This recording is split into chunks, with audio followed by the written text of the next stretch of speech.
Bom dia, boa tarde, boa noite para quem está ouvindo essa gravação. Meu nome é Alan, nós vamos fazer um aulão para delegado da PF. O bicho está pegando, hein? O bicho está pegando aí, hein? Manifestação para tudo quanto é lado, o povo tá meio nervoso e tudo mais. Então você que vai ser delegado da PF vai cuidar de prender esse povo que todo mundo está querendo aí, tá? Vamos fazer aquela revisãozinha. São muitos os pontos do programa de vocês, tá certo? Vamos começar com aquela parte de teoria constitucional. O edital de vocês fala de sentido da Constituição. Sempre é importante vocês olharem isso, tomar cuidado com 3 ideias básicas que normalmente caem, tá? Nós temos sentido sociológico, sentido político e sentido jurídico da Constituição, tá? E como que normalmente vem essas perguntas? O sociológico é relacionado a um nome, La Salle, Ferdinand de La Salle, tá certo? Que a Constituição tem que representar os fatores reais de poder. Se ela não representar os fatores reais de poder, ela é uma folha de papel. Essas palavrinhas, esses termos, sociológico, La Salle, folha de papel, fatores reais de poder, é o que normalmente eles acabam perguntando. Então, sociológico, La Salle. Beleza? Fatores reais de poder, senão a Constituição é uma folha de papel. Aí você tem o sentido político, Carl Schmitt. Carl Schmitt fala do sentido político, tá certo? Então, falou em sentido político, vamos lembrar de Schmitt, tá? Que a Constituição é uma decisão política fundamental. A Constituição é uma decisão política fundamental. E temos o sentido jurídico do Kelsen, tá? A Constituição em 2 sentidos, tá? O jurídico,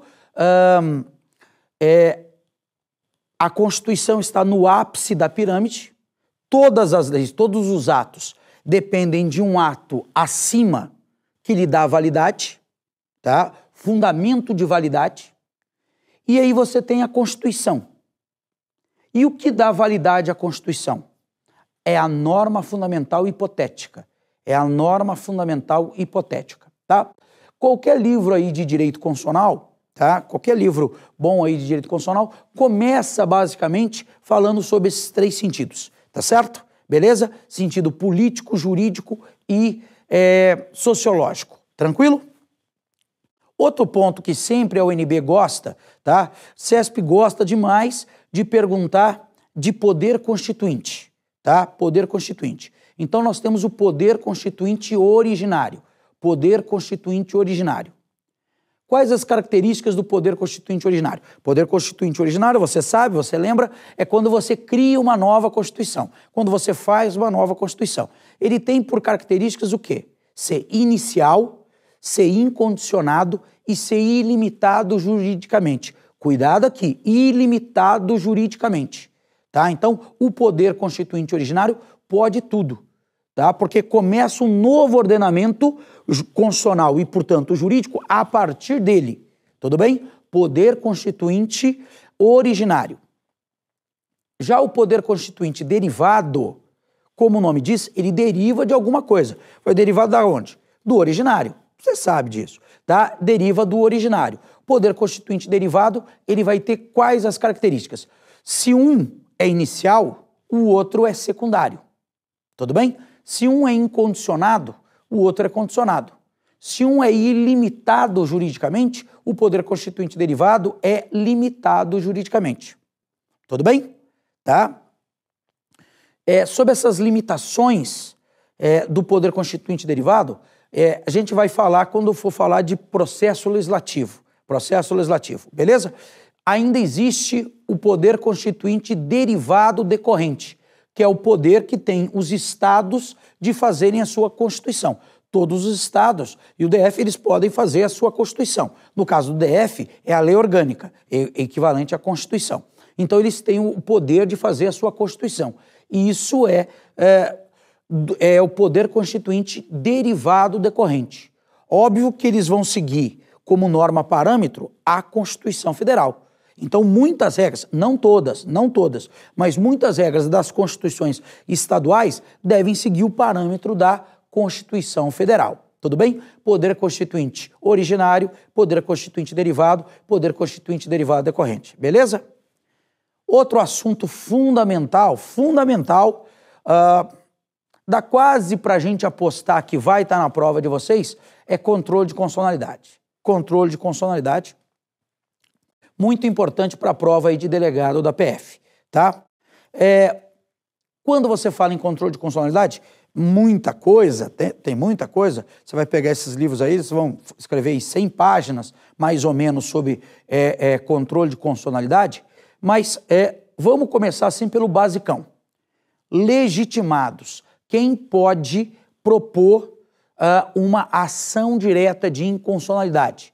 Uma ação direta de inconstitucionalidade por omissão, uma ação declaratória de constitucionalidade ou uma arguição de descumprimento de preceito fundamental. Basicamente, as ações do controle de constitucionalidade, você tem o controle difuso e o controle abstrato. Já estou falando do controle abstrato, tudo bem? Depois damos um toquezinho no controle difuso. No controle abstrato, tá, nós temos basicamente 5 ações. Tá? A ação interventiva, que tem até autores que questionam se ela não seria difusa e tudo mais, mas a ação direta de inconstitucionalidade, ação direta de inconstitucionalidade por omissão, ação declaratória de constitucionalidade e arguição de descumprimento de preceito fundamental. Tá? Tem que dar uma olhadinha em 2 leis, tá? Antes da sua prova. Dá uma olhadinha no seu vademecum ou baixa na internet, tem lá... precisa dar uma olhadinha nessas 2 leis, a 9868 e a 9882. A 9868 e a 9882. As duas de 99. As duas de 99, tá? 9868 e a 9882. Tudo bem? Vejam, esses legitimados estão no artigo 103 da Constituição. Artigo 103 da Constituição. Cuidado com isso. Tem que saber, você não pode ir para a sua prova sem saber os legitimados da DI, da DI Promissão, da DC e da DPF, tá certo? Fundamental você saber esses 9 legitimados, tá? Cuidado, ele fala que as mesas podem propor, mesa da Câmara e a mesa do Senado. Eles sempre vão perguntar que a mesa do Congresso pode propor, mesa do Congresso não pode propor, a mesa da Câmara pode, a mesa do Senado pode, beleza? Pode propor também, presidente da República pode propor e tal, pode propor o Procurador-Geral da República. Eles sempre gostam de colocar que o AGU pode propor. Cuidado, o AGU vai defender a constitucionalidade na ADI, tá? Ele vai defender a constitucionalidade em regra na ADI, mas ele não é o autor, ele não pode propor. Toma cuidado com isso. Podem propor os governadores de estado e do Distrito Federal e as mesas das Assembleias Legislativas, pode propor ainda o Conselho Federal da Ordem, eles toda hora mudam isso, é o Conselho Federal da Ordem. Eles vão falar a seccional do Rio, de São Paulo, o Conselho de Ética, eles vão colocar um outro lá. Quem pode é o Conselho Federal da Ordem. Tranquilo? Partido político, cuidado. Partido político, qualquer partido político, não. Tem que ter representação no Congresso Nacional. Um deputado ou um senador, tanto faz. Um deputado ou um senador, tá? São a mesma ideia do mandato de segurança coletivo. Mandato de segurança coletivo, um dos legitimados é partido político com representação no Congresso. Tudo bem? E aí ele fala organização sindical ou entidade de classe de âmbito nacional, tá? Organização sindical ou entidade de classe de âmbito nacional. Esses 9 legitimados a gente tem que lembrar, tudo bem? Mas, Alan, você falou de difuso. O que é isso aí, tá? O controle de constitucionalidade, ele pode ser abstrato, tá? Que é chamado de concentrado quando você propõe direto junto ao Supremo Tribunal Federal. Você propõe isso junto ao STF, tudo bem? E você também tem um controle que qualquer juiz ou tribunal pode realizar. Esse que qualquer juiz ou tribunal pode realizar é o chamado controle difuso. Então, o juiz da sua cidade aí pode ser capital ou pode ser no interior, esse juiz pode realizar um controle de constitucionalidade, mas da via difusa, tudo bem? Abstratamente, só o Supremo pode realizar. Só o Supremo, Alan? O TJ não pode? O TJ pode realizar o controle abstrato em face da Constituição estadual. Mas aí na sua prova vai ter que vir isso claramente. Se a pergunta vier falando do TJ, provavelmente aí o TJ vai estar realizando um controle difuso. Um juiz ou um tribunal podem realizar controle difuso. Verifica uma inconstitucionalidade no caso concreto, o controle difuso está a tratar de casos concretos.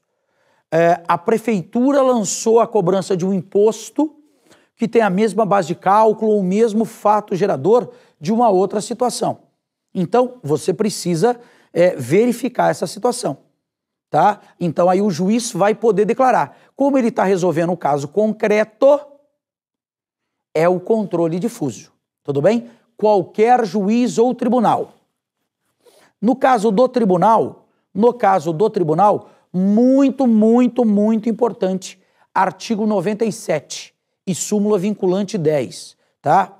Cláusula de reserva de plenário, O que significa a cláusula de reserva de plenário? A declaração de inconstitucionalidade num tribunal só pode ser feita pelo pleno ou pelo órgão especial desse tribunal. Tudo bem? Tá? Os órgãos fracionários dos tribunais, câmaras, turmas e sessões, várias perguntas sobre isso, hein? O órgão fracionário do tribunal não pode declarar inconstitucionalidade. Tudo bem? A súmula vinculante 10 é relacionada a essa ideia. Ele diz o seguinte, que ele não declara a inconstitucionalidade, o órgão fracionário, mas ele deixa de aplicar. Gente, qual que é o efeito de você declarar inconstitucional uma lei? Você declara uma lei inconstitucional e você retira ela do ordenamento. O que estava acontecendo em alguns tribunais? Eles não diziam que a lei era inconstitucional, mas eles tiravam a eficácia da lei. Ao tirar a eficácia da lei, é a mesma coisa que declarar a inconstitucionalidade. Então, súmula vinculante 10, muito importante para os senhores. Tudo bem? Tá? Da dipromissão, em 2009, foi alterada a Lei 9868. Então, dá uma olhada lá, porque mudaram 4, 5, 6 ideias, tá? Medida cautelar em adipromissão, o prazo da adipromissão, teoricamente, são 30 dias pela Constituição, mas aí ele diz que pode ser um tempo maior, toma cuidado. A inconstitucionalidade pode ser parcial, toma cuidado com isso, tá? Uma outra questão muito importante é o seguinte, você pode declarar a inconstitucionalidade através de uma ação direta de inconstitucionalidade de leis e atos normativos federais e estaduais. Uma ADI não declara a inconstitucionalidade de uma lei municipal. Em face da Constituição Federal, uma ADI não declara a inconstitucionalidade de uma lei municipal. Só federal e estadual. Tudo bem? E a ADC, Alain? A ADC é de leis e atos normativos federais. Somente federais. Toma cuidado com isso. Tudo bem? Outra questão. Uma ação direta de inconstitucionalidade, a norma tem que estar em vigor. Se a norma já foi revogada, não cabe ADI. Se a norma for pré-constitucional, o que é uma norma pré-constitucional? Aquela que era antes da Constituição de 88. Também não é cabível ADI. Tudo bem? Acerca da arguição e descumprimento de preceito fundamental, é a Lei 9882. Alguns detalhes. A DPF cabe de norma municipal. A DPF cabe de norma pré-constitucional. Mas, Alan, você acabou de falar que não cabe. Então, presta atenção aqui, ó. Presta atenção aqui. Não cabe ADI de norma pré-constitucional. Não cabe ADI de norma municipal, mas cabe controle abstrato de norma municipal. Por quê? Porque cabe a DPF. Cabe controle abstrato de norma pré-constitucional. Por quê? Porque cabe a DPF. Não cabe a ADI, mas cabe a DPF.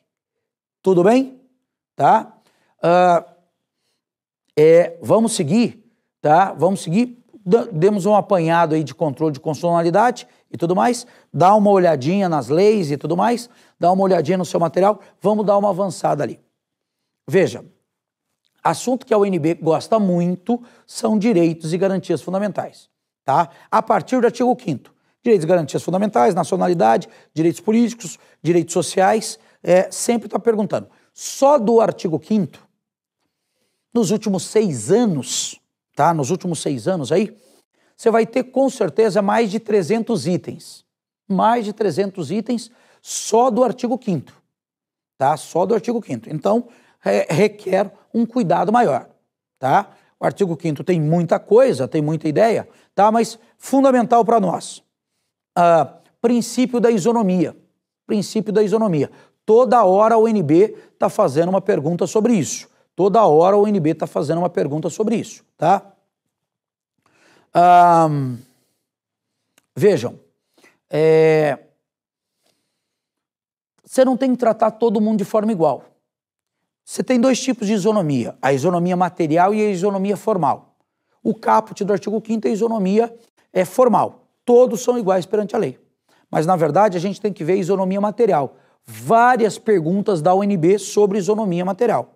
Várias perguntas da UNB sobre isonomia material. Tudo bem? Você não vai tratar todo mundo de forma igual. Sistema de cotas, Bolsa Família, ações afirmativas de um modo geral. As ações afirmativas tratam de você diminuir a desigualdade que existe entre as pessoas. Então, estas ações afirmativas, tá? Limite de altura para concurso público, limite de idade para concurso público, vaga para determinado sexo.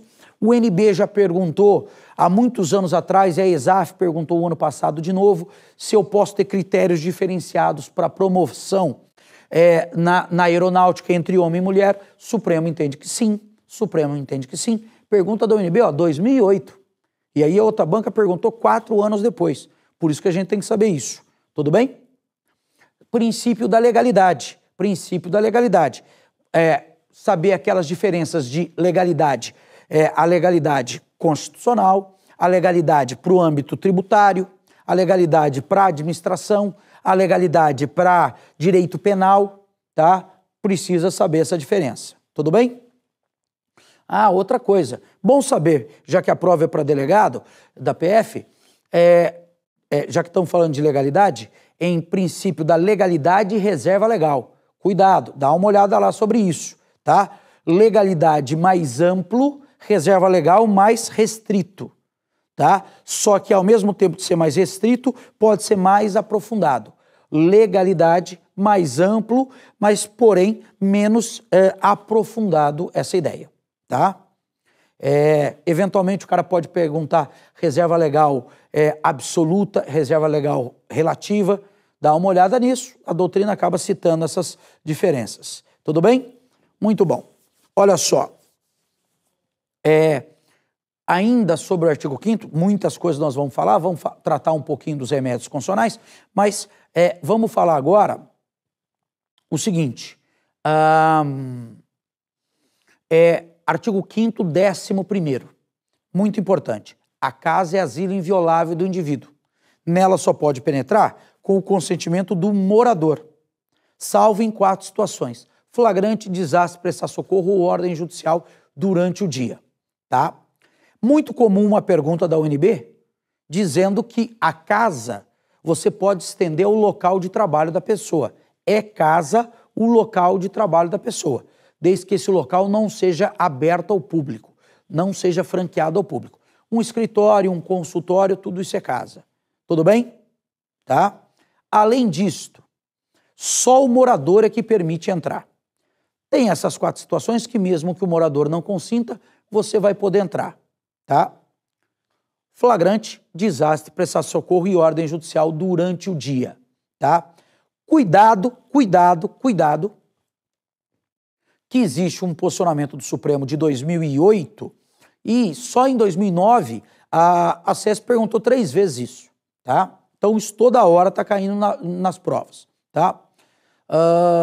Que é o seguinte, pode entrar na casa ou no escritório de advocacia quando o advogado está sendo acusado de cometer algum crime. Se o advogado é que está sendo acusado, você vai poder entrar no escritório dele para colocar escuta ambiental. Para ser colocado uma escuta no ambiente, é possível no escritório de advocacia quando esse está sendo acusado. Tudo bem? Quinto 12 diz que é inviolável correspondência, comunicação telegráfica, dados e comunicação telefônica. Esses 4 são invioláveis.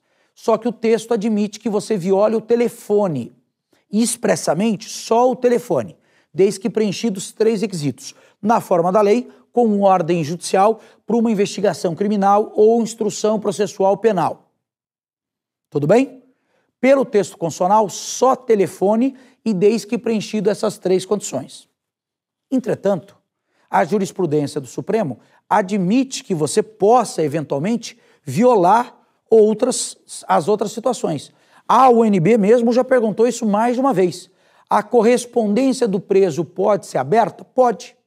Por questões de administração penitenciária, você pode abrir a correspondência do preso. Tudo bem? Quinto 16. A UNB já perguntou isso mais de 20 vezes nesses últimos anos. Tá? Direito de reunião. O direito de reunião é, inclusive, na prova de agente da PF o ano passado.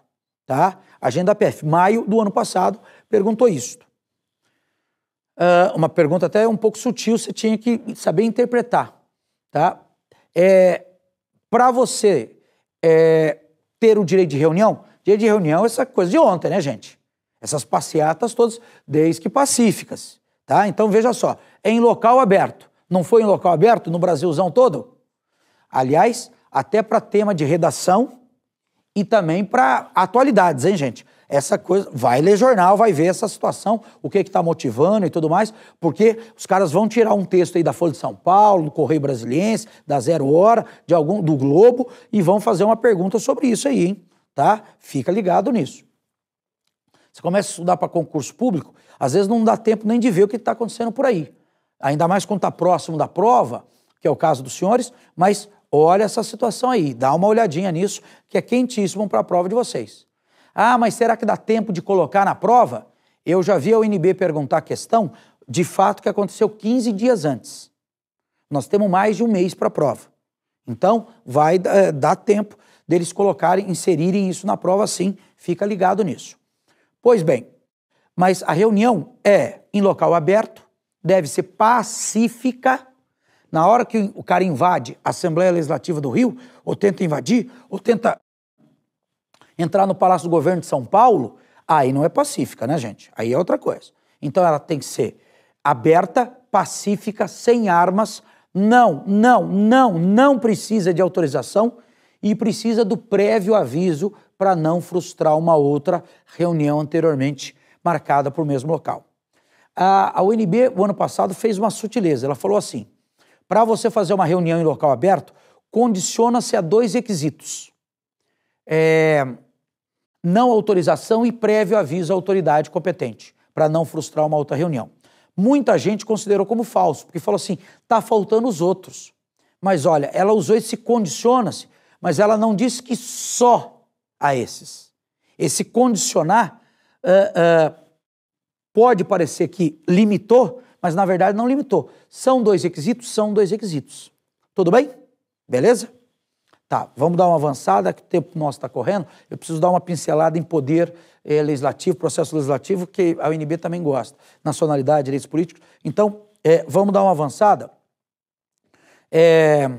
Crimes que nós temos, crimes que nós não temos, tá? Lembrando lá da pena de morte, que toda hora cai. Regra, não temos pena de morte, mas se for em caso de guerra declarada, poderemos ter sim a pena de morte, tá? Toma cuidado quando você fala em devido processo legal, contraditório e ampla defesa, em várias súmulas vinculantes. Súmula vinculante 5, súmula vinculante 14, súmula vinculante 21, acho que súmula vinculante 28, tá? Marcaram aí? Súmula vinculante 5, súmula vinculante 14, súmula vinculante 21 e súmula vinculante 28, tá? E tem outra súmula vinculante que fala de Tribunal de Contas, defesa no Tribunal de Contas da União, súmula vinculante 2 ou súmula vinculante 3 agora, tá? Agora fugiu aqui, é a 2 ou a 3, tá? Só dá uma olhadinha nessa aí, tá? A outra também pode cair, que é a dos bingos, tá? Súmula vinculante dos bingos, tá? Tanto a 2 quanto a 3 podem cair para nós, tá? Provas ilícitas. Exceções às provas ilícitas, ou excludente diante de juridicidade, como dizem os penalistas. Só esse ano, direto ou indiretamente, a ONB perguntou 2 vezes sobre isto. Eu posso gravar a conversa, o operador aqui, um dos operadores aqui, me liga. Eu posso gravar a conversa com ele? Sem ordem judicial? Posso. Eu posso gravar essa conversa, não é considerado uma prova ilícita. Não é considerado uma prova ilícita. Eu posso utilizar uma prova ilícita para absolver um inocente. Se eu sou inocente, eu vou poder utilizar de uma prova ilícita, tá? Para eu não ser... Você não pode condenar um culpado com a prova ilícita, mas você pode absolver um inocente com a prova ilícita. Tudo bem? Nunca se esqueçam do fruto da árvore envenenada ou da prova ilícita por derivação. Fruto da árvore envenenada ou prova ilícita por derivação. As provas que derivarem do ilícito também estarão contaminadas. Também não é considerado ilícito se você conseguir uma prova de forma ilícita, mas aquela prova seria conseguida de qualquer forma. Como você conseguiria aquela forma, não é considerada ilícita. Beleza? Vamos falar um pouquinho de remédios constitucionais? Habeas corpus. Liberdade de locomoção, aquele negócio todo, tá? Violência ou coação na liberdade de locomoção. Lembra que tem habeas corpus preventivo, ou chamado de salvo-conduto. Cuidado para não confundir o sujeito ativo com o paciente do habeas corpus. Quem é o paciente? É quem está sofrendo a violência ou coação. Quem é o sujeito ativo? É o autor da ação. Sujeito ativo do habeas corpus é qualquer pessoa, maior ou menor, brasileiro ou estrangeiro, física ou jurídica. Cuidado, pessoa jurídica pode ser sujeito ativo? Pode, tá? Aquelas situações básicas, não cabe multa nem punição disciplinar administrativa. Você tomou uma multa ou uma punição administrativa disciplinar, não cabe habeas corpus. Mas pode habeas corpus contra a quebra de sigilo bancário. Pode habeas corpus contra a quebra de sigilo bancário. Se dessa quebra de sigilo bancário você puder vir a ser preso. Então, o ONB já perguntou, e pergunta há muitos anos, hein? Você tem pergunta de 2007 em área judiciária falando assim, pode habeas corpus contra a quebra de sigilo bancário? Só assim. Não explicou nem nada.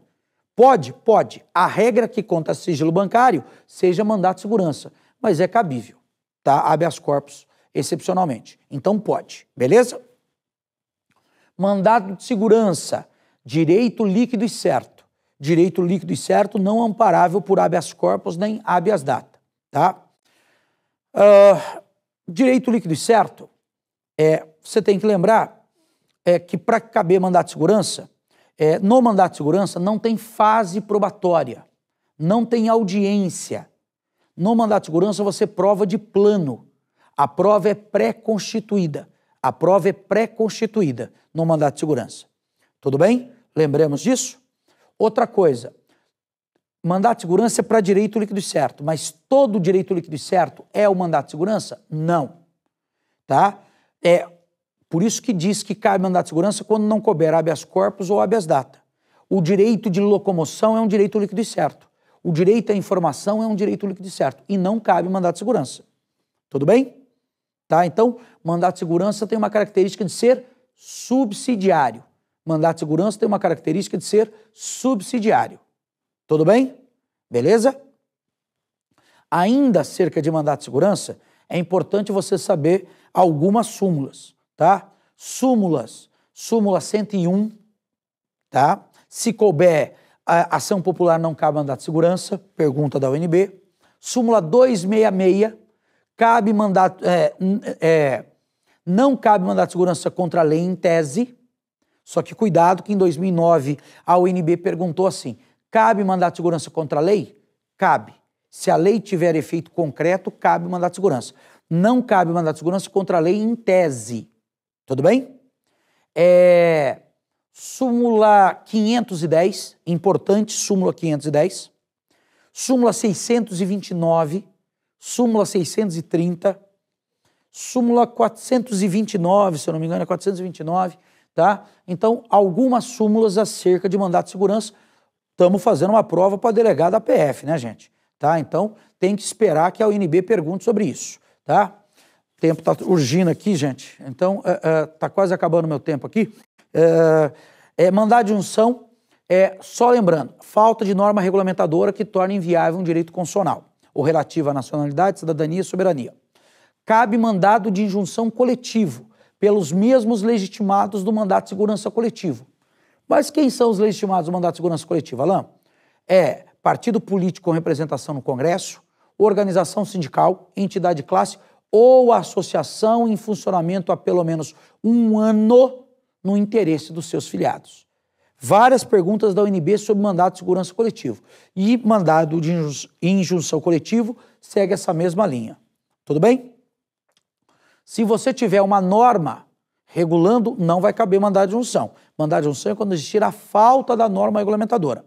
Não precisa ser uma lei, hein? O UNB já perguntou isso. Pode ser um decreto, uma portaria, uma instrução normativa e tal.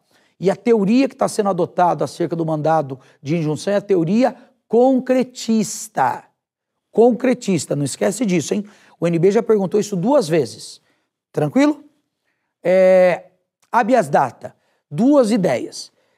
Obter informação e retificar a informação. Obter informação e retificar a informação. Cuidado, sujeito passivo do habeas data. Entidade governamental que tenha caráter público. Pode ser um particular que tenha caráter público, hein? Universidade, Serasa e tudo mais, tá?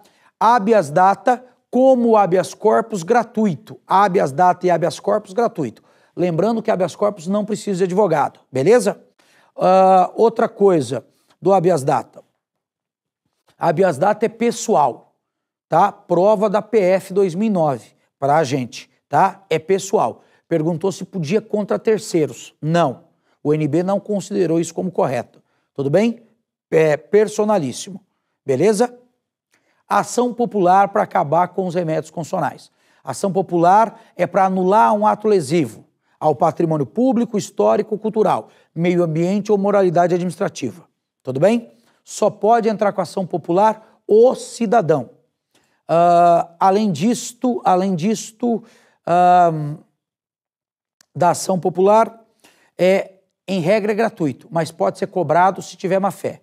Não se esqueça que, com relação à prisão civil por dívida, o Supremo tem uma posição, tem até uma súmula vinculante 25, dizendo que não há prisão civil por dívida do depositário infiel. Só há prisão civil por dívida no caso de alimentos. Mas se a pergunta vier de acordo com o texto constitucional, o texto constitucional fala alimentos e depositário infiel. Toma cuidado com isso. Também temos que lembrar sobre o parágrafo 3º do artigo 5º, que a UNB toda hora pergunta. Tratados internacionais são equivalentes à lei ordinária. Se o tratado internacional for sobre direitos humanos, ele é supralegal, com base num julgado do Supremo. Se o tratado internacional for sobre direitos humanos, for aprovado em 3/5 em 2 turnos, esses 3 requisitos, esse tratado internacional é equivalente a uma emenda constitucional. Tudo bem? Tudo bem? Tá? Rapidinho, direitos políticos, meu tempo está acabando mesmo, mas dá uma pincelada em direitos políticos, tá? Não se esqueçam dos legitimados. Antes disso, só falar de nacionalidade. 12, parágrafo 3º. Cargos privativos de brasileiro nato. Toda hora a UNB está perguntando isso. Cargos privativos de brasileiro nato, 12, parágrafo 3º. Não esquece disso, tá? Do artigo 14. Importante você perceber as condições de elegibilidade. São 6 condições que estão no 14, parágrafo 3º. Só vou apontar aí o dispositivo, dá uma olhadinha aí. 14, parágrafo 3º, 6 condições para você ser brasileiro nato. Entre elas, a idade. Cuidado essa idade que toda hora a UNB vem e pergunta.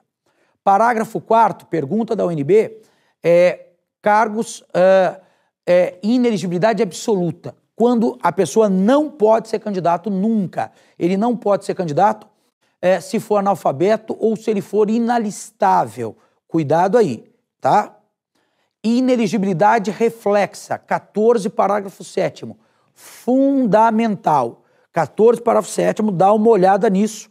Não pode ser candidato o parente, consanguíneo ou afim até 2º grau, além do cônjuge, salvo se detentor de mandato eletivo e candidato à reeleição. Tudo bem? Parágrafo 6º, você não pode ser candidato a outro cargo se você se você for o chefe do executivo, se você não renunciar pelo menos 6 meses antes, hein? Lembra disso, tá? Do 15, cuidado aquelas hipóteses que você de suspensão e interrupção do contrato de trabalho, suspensão e interrupção, tá? Cuidado aí o artigo 15. Sob poder legislativo, gente, o tempo tá correndo aqui, tá?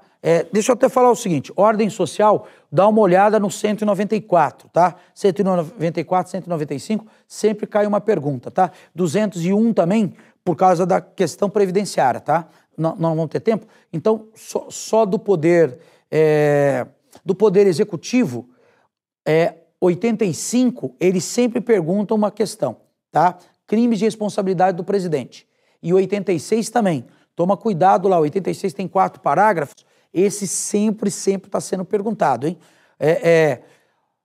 O presidente tem foro por prerrogativa de função. Ele vai ser julgado no Senado por crime de responsabilidade e no Supremo por crime comum. Toma cuidado com isso. Além disto, a Câmara tem que autorizar por 2/3. 2/3 a Câmara tem que autorizar, hein? Toma cuidado com isso. O presidente não pode ser processado durante o mandato por atos estranhos ao exercício do mandato. Toma cuidado com isso, tá? Ele não pode ser preso enquanto não sobrevier sentença condenatória, tá?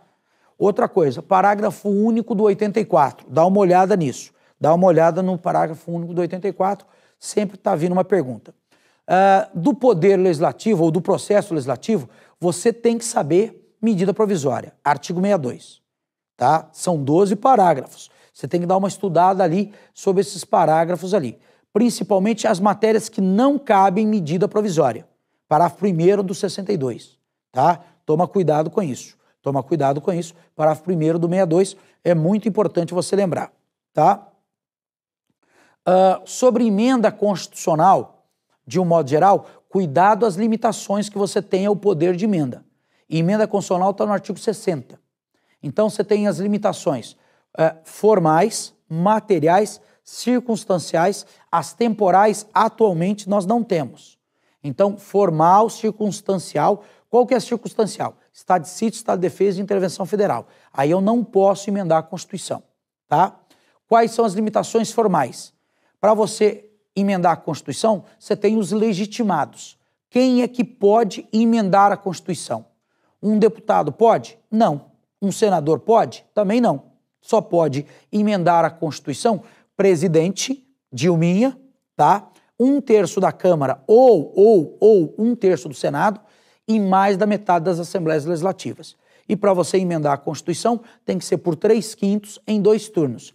3/5 em 2 turnos. Tudo bem? 3/5 em 2 turnos. Limitações materiais, as cláusulas pétreas, tá? Artigo 60, parágrafo 4º. Não esquece desse 60, parágrafo 4º. Então, moçada, boa prova para vocês, sucesso, estamos torcendo para vocês, tá certo? Tudo de bom sempre. Valeu, um abraço.